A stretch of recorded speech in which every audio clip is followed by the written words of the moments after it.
Salut à tous, c'est Goran pour Fun Android et bonne fête de fin d'année. Pour célébrer ça, on va faire vite, on va faire simple, on va vous présenter nos 5 smartphones favoris pour débuter 2022 finalement et on fera aussi une accroche sur les smartphones qu'on attend le plus. Et pour ça, je serai bien sûr accompagné de toute l'équipe Fun Android. Pour commencer, je vais vous présenter le smartphone qui pour moi a le meilleur design de cette année. Ensuite, nous allons attaquer par ce qui est pour moi le meilleur smartphone gaming, suivi par le meilleur smartphone en vidéo. Et une fois celui-ci examiné, on verra ensemble le meilleur smartphone pliable et enfin pour finir le meilleur téléphone en ce qui concerne la partie photo mais aussi la partie logicielle. Comme vous pouvez le voir, c'est tout un beau programme et on commence tout de suite avec le smartphone qui a le meilleur design de cette année.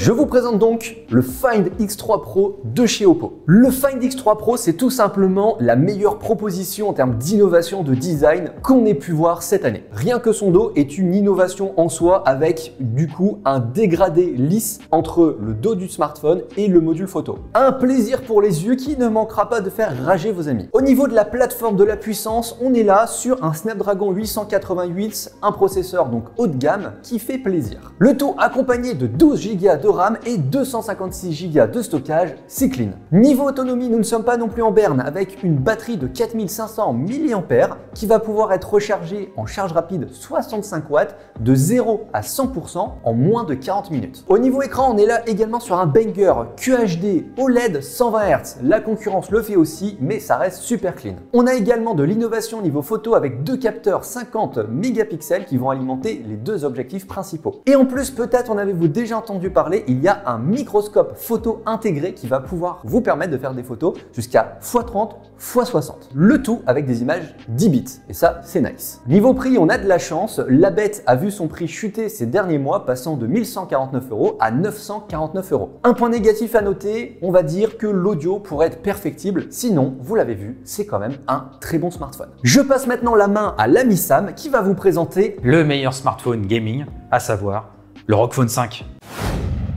Ce smartphone, il est très intelligent pour moi. Intelligent pour le design, pour l'écran, pour la plateforme, pour la batterie. Et c'est pour ça que je l'aime ce téléphone. Derrière, on retrouve ce magnifique design avec la marque ROG, ce logo qui s'illumine à l'arrière. On retrouve aussi sur les tranches les air triggers qui permettent d'optimiser vraiment l'expérience de jeu. On retrouve aussi un port USB type C pour charger le téléphone quand on joue, quand on est comme ça. À l'avant, on retrouve grande dalle, 6,78 pouces, Full HD+, AMOLED, avec une belle colorimétrie, une belle fluidité, 144 Hz. À l'intérieur, Snapdragon 888, jusqu'à 18 Go de RAM sur les versions les plus élevées et 512 Go de stockage, 1 Tera de stockage même des fois. Ça va vous permettre de stocker des jeux à gogo pour que vous puissiez vraiment emmener toute votre bibliothèque ludique avec vous. Et puis vous avez aussi l'interface, très portée gaming, mais avec Armoury Crate qui est vraiment la pierre angulaire de l'expérience avec tout ce qu'il faut comme outil pour customiser l'expérience en jeu. Vraiment, son seul défaut, c'est au niveau de la photo où finalement il offre une expérience un peu banale. Pour moi, ce téléphone, il est unique, il est à part.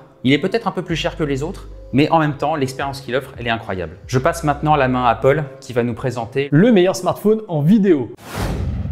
Évidemment, je parle de l'iPhone 13 Pro Max ou de l'iPhone 13 Pro, ça dépend de la taille d'écran que vous préférez. Alors c'est pas la seule nouveauté qu'Apple a amené sur ses iPhone 13, la QV 2021. On a eu le droit à une nouvelle batterie, on a eu le droit au mode nuit sur l'ensemble des capteurs, on a également eu le droit aux 120 Hz enfin sur iPhone et aussi la réduction de l'encoche. Mais ce dont je veux vous parler aujourd'hui, c'est les capacités de ce téléphone en vidéo. Certes, ce n'est pas le meilleur en photo, on peut retrouver des meilleures alternatives un peu partout sur le marché, mais en vidéo, c'est clairement Apple qui domine le jeu. Cette année, ils nous ont d'ailleurs introduit le ProRes et également le mode cinématique qui vous permet de filmer avec un joli flou d'arrière-plan. La démonstration était d'ailleurs vraiment impressionnante et on a pu voir un peu toute l'étendue de la puissance de la puce A15 qui est intégrée dans ce smartphone. Toutes les capacités des capteurs de cet iPhone 13 Pro peuvent être capturées donc en ProRes qui vous permet beaucoup plus de possibilités en post-traitement pour améliorer votre vidéo comme vous le souhaitez, gérer votre colorimétrie, gérer les effets que vous voulez rajouter et même du coup avec le Cinematic Mode, gérer la profondeur de champ que vous voulez donner à votre vidéo. Cet iPhone, il est super intéressant pour plein de choses. Alors évidemment iOS, mon système d'exploitation favori sur mobile, je ne pourrais pas passer outre, qui est encore plus performant maintenant avec cette puce A15. On peut également citer Sensor sensor shift, cette stabilisation du capteur qui est maintenant sur l'ensemble de la gamme alors qu'elle était limitée aux versions Pro Max l'an dernier. Bref, Apple a fait les choses bien pour vous permettre de faire les meilleures vidéos sur smartphone et je pense que personne n'est capable de rivaliser avec lui quand il s'agit de filmer. Mon micro-test est terminé et donc je passe la main à Bruno qui va nous présenter le meilleur smartphone pliable, à savoir le Samsung Galaxy Z Flip 3.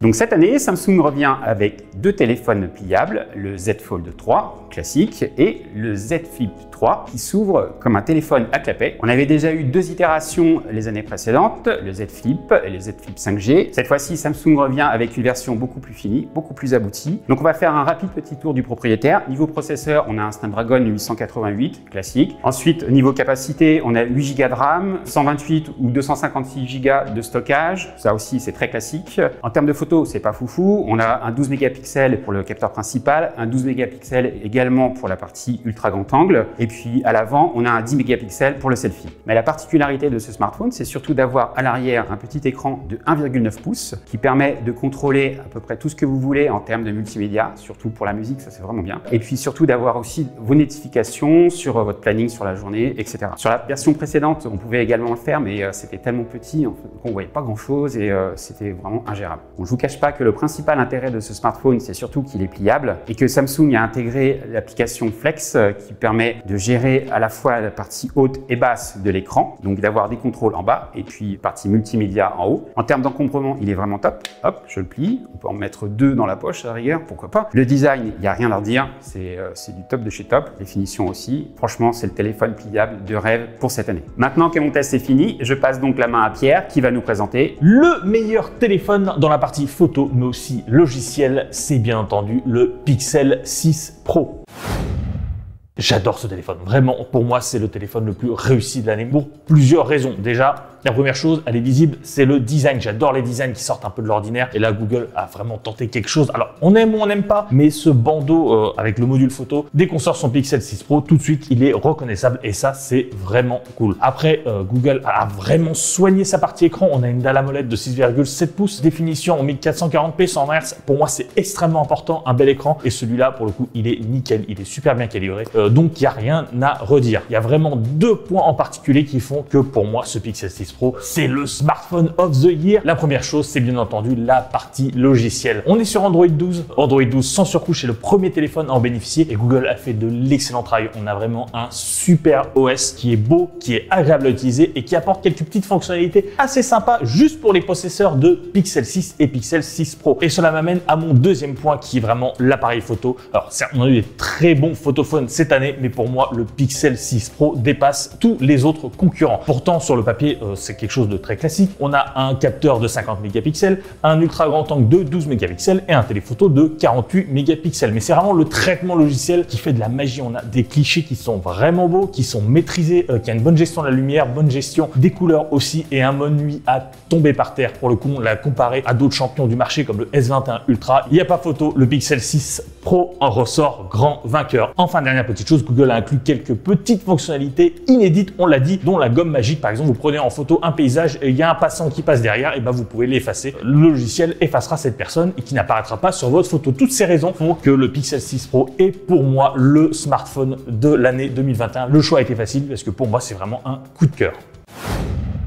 Et concernant les smartphones qu'on attend en 2022, faisons un point rapide. Moi, à titre personnel, je sais que ça n'arrivera jamais, mais je dois bien avouer attendre des nouvelles de Razer. Les Razer Phone ont été pour moi une révélation et j'espère qu'il y aura des petites news dans les mois et les années à venir. Voilà, c'est mon vœu de fin d'année. Et toi, Sam? En 2022, c'est simple, c'est le prochain Find X4 Pro.